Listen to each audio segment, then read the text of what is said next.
The Spanish government is announced that the native were responsible for the revolt and declared them guilty of treason and sedition.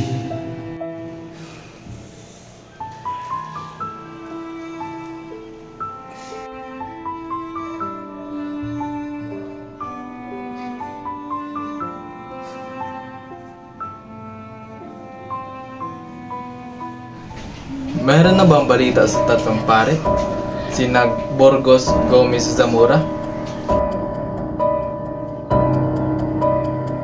Nadagdag na po sila kaninang umaga. Kasalukuyang nasa kulungan na po. Sinabihan na po sila kanina sa kanilang mga parataw, gobernador. Haha, mabuti. Dapat matutunan ng mga Indio kung sino ang nasa posisyon. Hindi natin pahintulutan ang pagre-rebuild nila at paghihimagsik. Natin hayaan. Ito ang simula ng himagsikan, General. Sapagkat malakas ang impluensya ng Quero sa kanila. Madaling mapapaniwala ang mga Indio ng mga pasalong iyon. Lalo na pag ginamit ng mga pare ang Diyos sa kanilang mga sinasabi.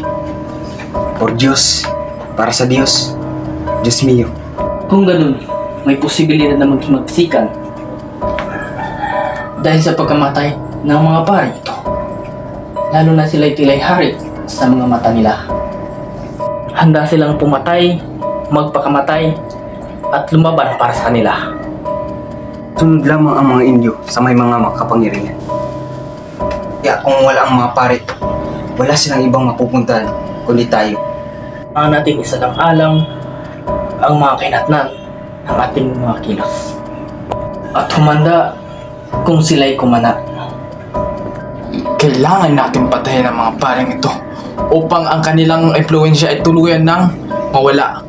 Kapag-utos sila ng 200 Pilipino upang lusubin ang Port San Felipe, kanila mag-utos ng marami upang tayo ay kalaban. Hindi natin papayagan ang kaguluhan sa ating bansa. Kapayapaan, katahimikan ay nanatili at lalong hindi pwedeng mamuno ang mga pareng ito at tingaliin ng mga tao bilang isang hari. Kumusta mga padre? Ako po si Solidad Concepcion, isang tagapagbalita mula sa Lamantayo sa Binay. Ako po ay natusang kunin na inyong mga panig tungkol sa pagkakasangkot ng inyong mga pangalan sa pag-aasang naganap sa Cavite. Meron ang opisyal na ulat na nagsasabi kayo raw ang magpasiguto sa naganap. Wala kami kinalaman sa nasabing Cavite. Hindi ko nga alam kung sino yung totoong sangkot. Hindi ko nga rin alam kung bakit sinalakay ang mga tropa ng Kastila. Meron ang opisyal na ulat dito. Gusto niyo bang basahin ito? Opisyal na ulat natin sa Gobyerno Español. Sigurado na ang mga Pilipino. Sinusubukan na nilang pabagsakin ang ating pamamahala. Ang pasyon natin ngayon, pinapanigan na nila ang mga katutubong Quero. Ang mga taong ito ay makapangyarihan, lalo na si mga Padre Burgos at Zamora. Opo, sila ang nahikayat sa 100 Caviteñas. Ang mga trabador sa arsenal ay umaasa sa pangako ng Diyos na ibibigay ang kayamanan at swerte kapalit ng serbisyo sa mga pare. Ang mga pare ito ay matatakoting tao. Tatakot silang mawala ng kapangyarihan sa gobyerno at edukasyon. At mga residente ng Manila at Cavite. Ang mga abogado, mistiso ay simula pa lamang ng pag-atake nila sa ating mga tropa. Layunin nila ay waksi ang ating mga opisyal, pati na rin ang ating mga praile hanggang sa wala na sa ating matira.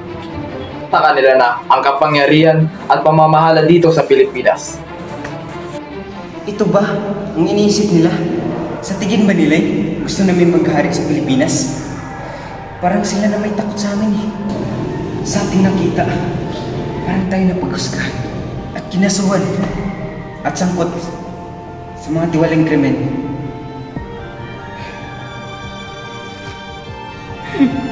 Naiintindihan ko ang kanilang karapatan.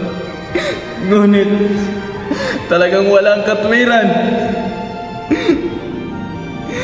Inalis nila ang karapatang pangtao. Ating pagkatao. Ang dahil kay Esquerdo, hindi na makamit ng mga Pilipino ang tanging daing at reforma at pagbabago. Di ba't dapat sila managot dito?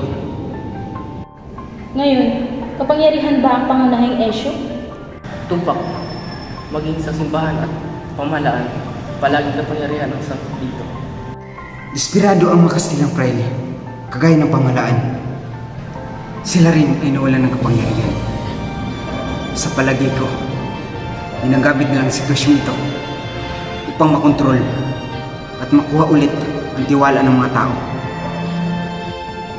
Nagalit sila nung nalaman nila ng Pilipinong Fraile ang hahawak sa kanilang mga parokya.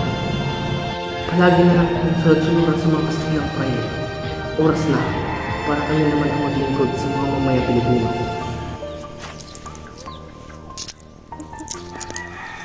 Ito na yung sahod mo, Sargento Marquez.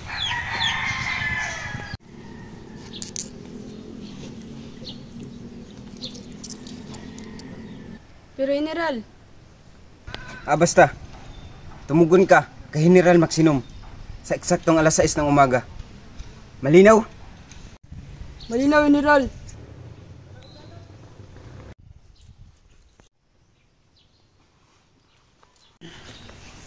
Nabawasan na naman ang sweldo ko. Paano ako makakain ito?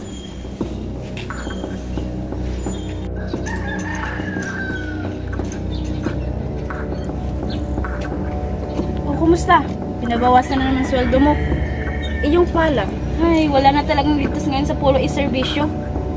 Papasundalo man o hindi. Ba't ba nagkakaganito? Hindi dapat. General, napagsabihan mo na ba sila sa karagdagang trabaho? Opo, Gobernador. Napadala ko ng ating mga tauhan sa iba't ibang kampo upang palakasin ang ating puwersa.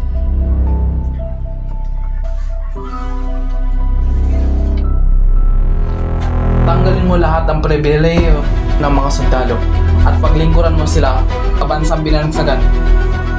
Yandes? Entiendo, Gobernador. Magaling. Makakaalis ka na.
Naglalaro lang nila tayo.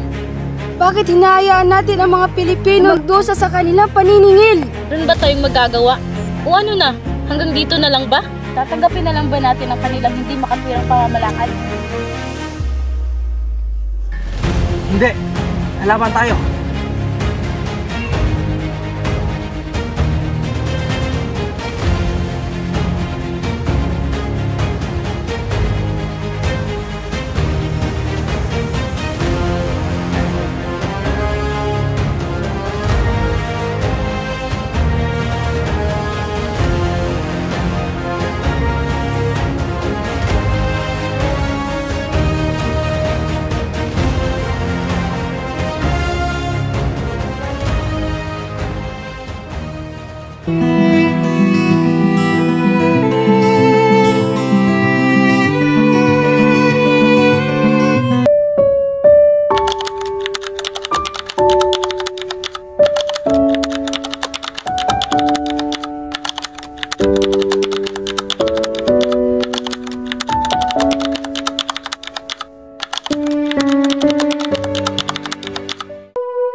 Saan ba yun sa tatlong pari?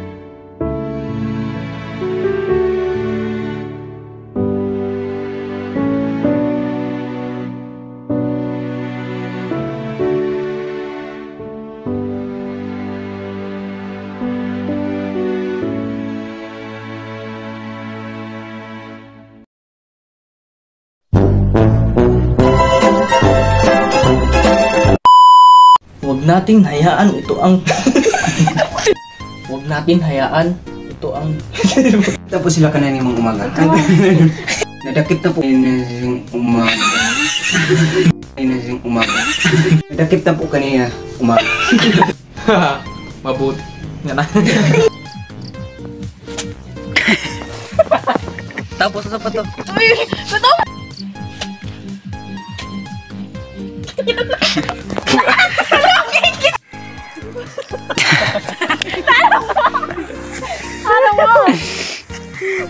Hindi naman na.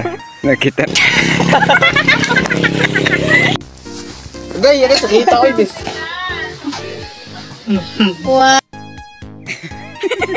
Pero General, Basta tumugon ka kay Maximum umaga.